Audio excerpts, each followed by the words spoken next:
Oke, baiklah. Bismillahirrahmanirrahim. Assalamualaikum warahmatullahi wabarakatuh. Baiklah, izinkan kelompok kami untuk mempresentasikan hasil kerja dari kelompok kami, yaitu eh, dengan judul Implementasi Aplikasi Kasir pada UMKM Techginasel berbasis website.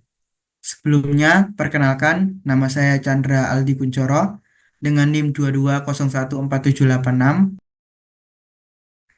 Saya Amri Fahrizal Sidik dengan NIM 22014736. Saya Pandu Setia Darmawan dengan NIM 22014743. Saya Fadil David Pradana dengan NIM 22014769. Saya Muhammad Dafai Madudin dengan NIM 22014760. Baiklah, langsung saja kita masuk ke pemaparan presentasinya. Yang pertama yaitu pendahuluan. Nah, dengan seiringnya berkembangnya teknologi, maka kebutuhan kita akan informasi pun ikut berkembang. Peran teknologi informasi salah satunya dalam dunia bisnis dan penggunaan teknologi informasi membawa banyak kemudahan dalam operasional bisnis dan perusahaan. Salah satu pemanfaat teknologi informasi dalam dunia bisnis dan kooperasi adalah perlunya pengolahan informasi, pengolahan data, dan pengolahan transaksi yang cepat, akurat, dan tepat waktu untuk kemudahan dan efisiensi yang digunakan. Nah, untuk di permasalahan pada mitra kami sendiri, yaitu di mitra kami itu masih mengandalkan metode kasir dan pembukaan secara manual yang rentan terhadap kesalahan pencatatan dan memakan banyak waktu. Untuk membuat laporan kertas dan penulisan laporan dicatat satu persatu dan diserahkan ke owner Teh Ginastel. Proses perhitungannya juga masih dilakukan secara manual dengan menggunakan kalkulator kalkulator satu persatu. Nah, dengan eh, permasalahan-permasalahan tersebut, kami mengembangkan sebuah sistem kasir dan memanajemen laporan keuangan yang terintegrasi khusus untuk UMKM Teh Ginastel. Melalui proyek ini, kami akan mengimplementasikan sebuah platform berbasis web yang memungkinkan bisnis untuk mencatat secara sistematis transaksi penjualan dan pembelian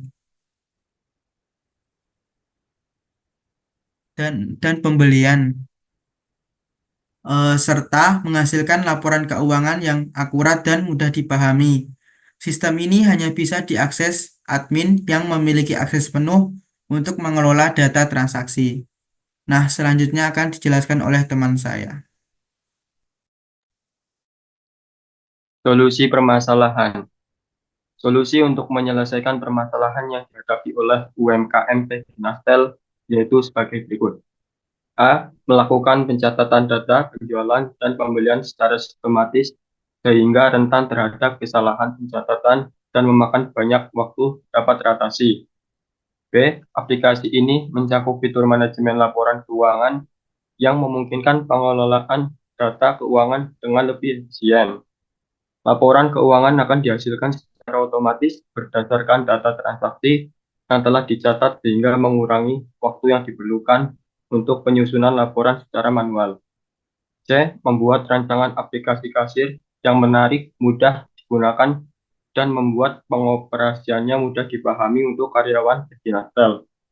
D. Melakukan pengujian dengan langsung datang ke outlet yang telah ditunjuk oleh owner sehingga mendapat feedback dari penggunaan aplikasi tersebut, sehingga meningkatkan efisiensi dalam mencatat data penjualan.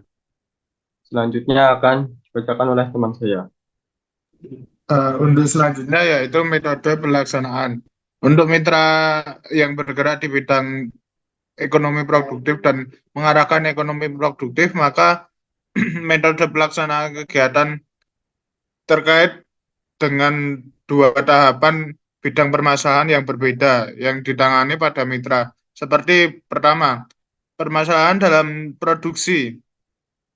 Yang kedua, permasalahan dalam bidang manajemen. Implementasi sistem berbasis teknologi untuk mengatasi pencatatan transaksi dan pembukuan manual yang rentan kesalahan, meningkatkan strategi pemasaran data analisis yang dihasilkan dari manajemen yang terintegrasi sehingga membuat keputusan pemasaran yang lebih tepat. Yang kedua yaitu uraian bagaimana partisi mitra dalam pelaksanaan program. Yang ketiga, urutan bagaimana evaluasi pelaksanaan dan keberlanjutan program di lapangan setelah kegiatan PKM selesai dilaksanakan.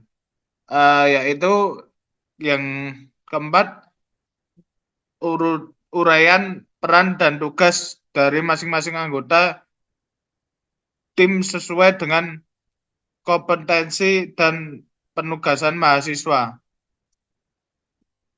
Yang pertama yaitu Chandra Aldi Kuncoro sebagai ketua tim yang memimpin dan mengordinasi seluruh anggota, kedua Fadilah Hafiz Pradana dengan front end developer, Pandu Setia Darmawan dengan UI UX, Amri Farizal dengan back end, Muhammad Dafai Madudin dengan UI UX. Yang selanjutnya akan dijelaskan pada teman saya.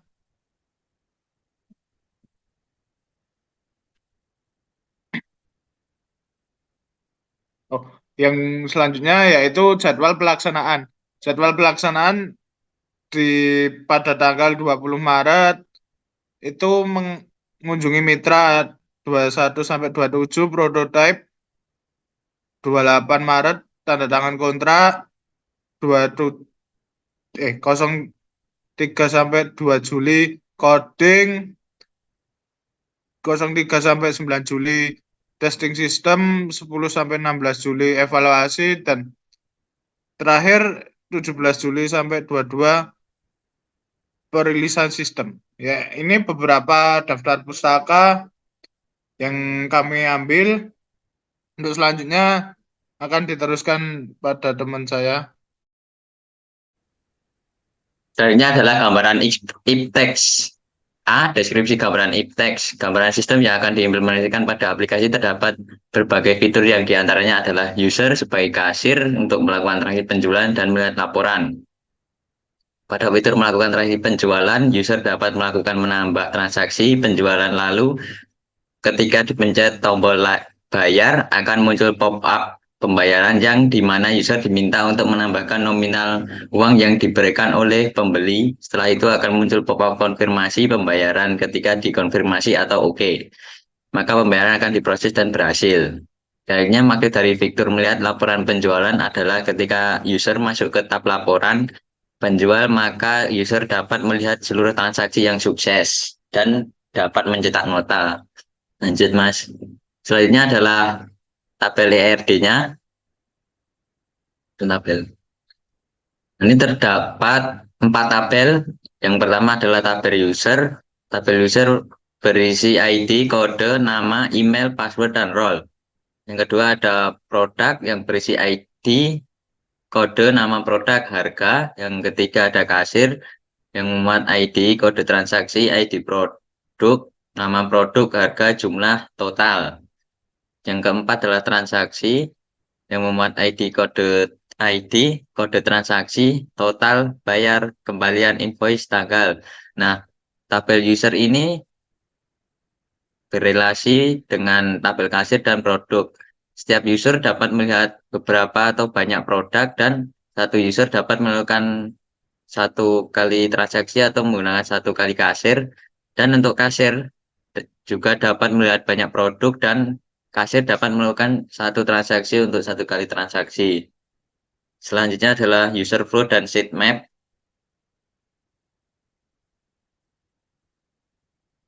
Untuk setupnya dari dashboard kasir itu terdapat penjualan, laporan, dan akun. Nah, di tab penjualan, user atau kasirnya dapat menambahkan transaksi, melakukan pembayaran, dan cetak nota. Di bagian laporan dapat melihat laporan transaksi dan cetak nota. Bagian akun dapat melihat profil. Selanjutnya adalah user flow. Kita menggunakan flowchart. Yang pertama ada alurnya adalah masuk atau login. Nah, di situ ada validasi, login sebagai kasir atau admin. Nah, ketika login sebagai admin nanti akan diarahkan ke halaman admin atau ke dashboard admin. Nah, ketika login sebagai kasir nanti diarahkan ke dashboard kasir dan kasir nanti bisa mengakses apa aja, misal masuk ke tab transaksi atau penjualan. Kasir nanti bisa melakukan penjualan, melakukan pembayaran, melakukan input nominal pembayaran dan pembayaran berhasil, dan bisa cetak nota.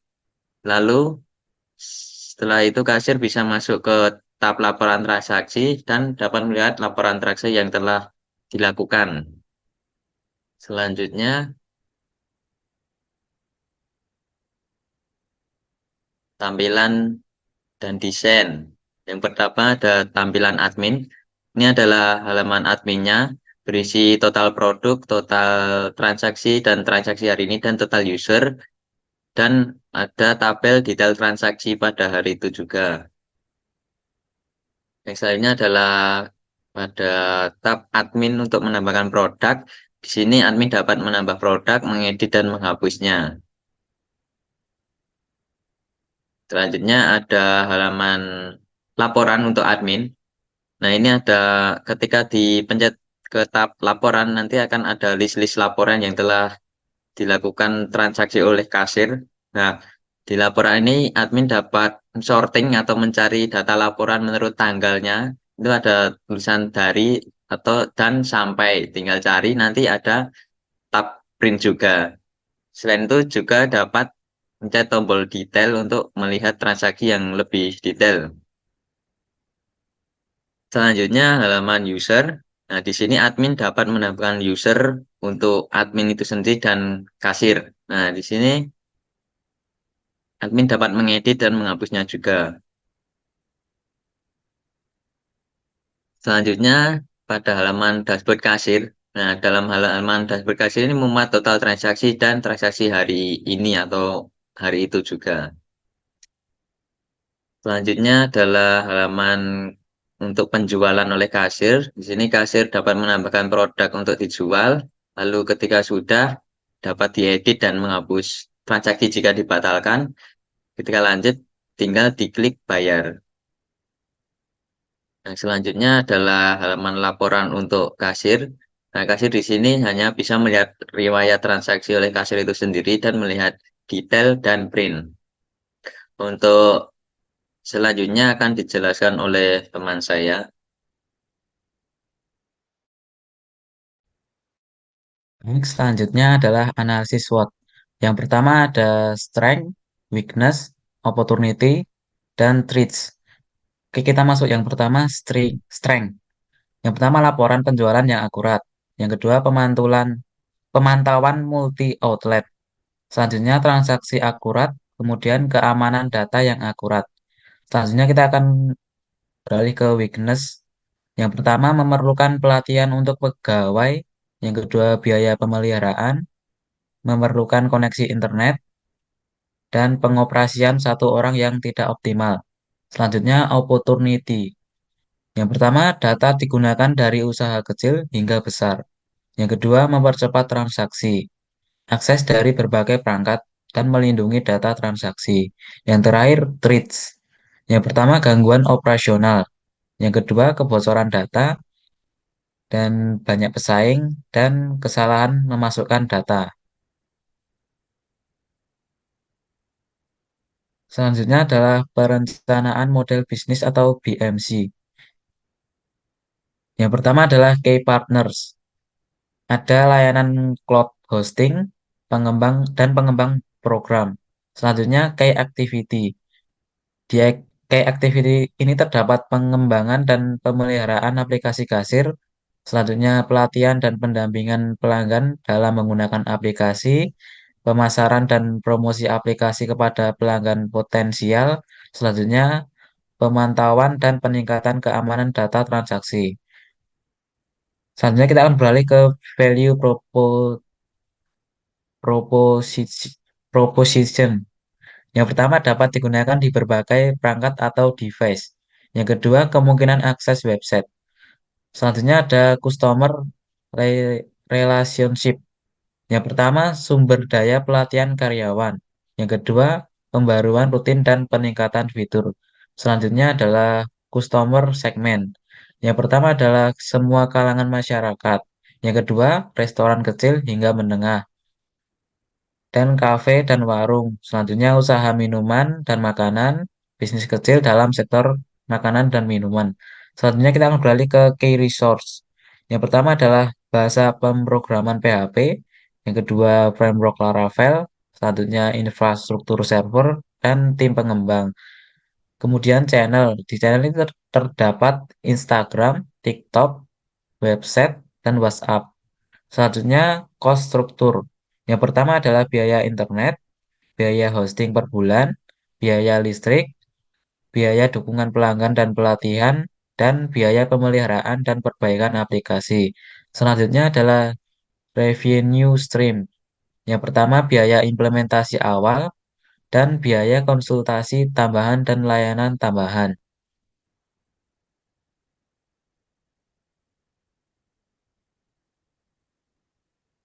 Oke, wih,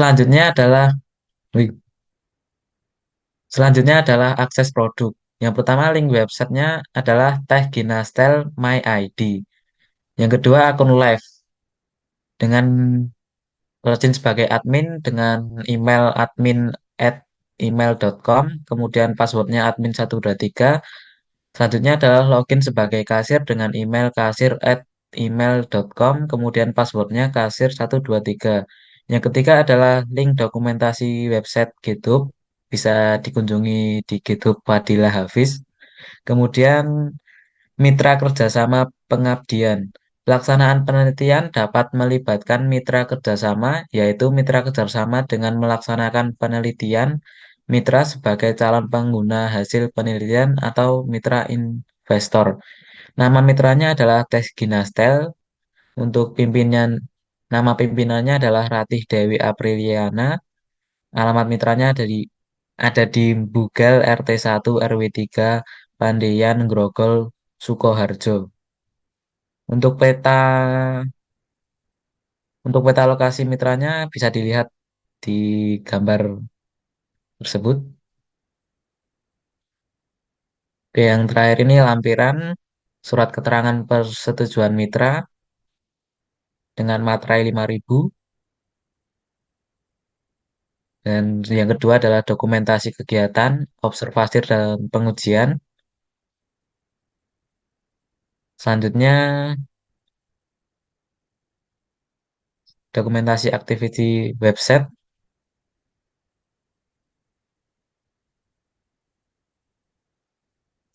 Selanjutnya dokumentasi link YouTube. Menyusul. Baiklah, itulah tadi presentasi yang sempat kami bawakan. Lebih dan kurangnya mohon dimaafkan. Wassalamualaikum warahmatullahi wabarakatuh.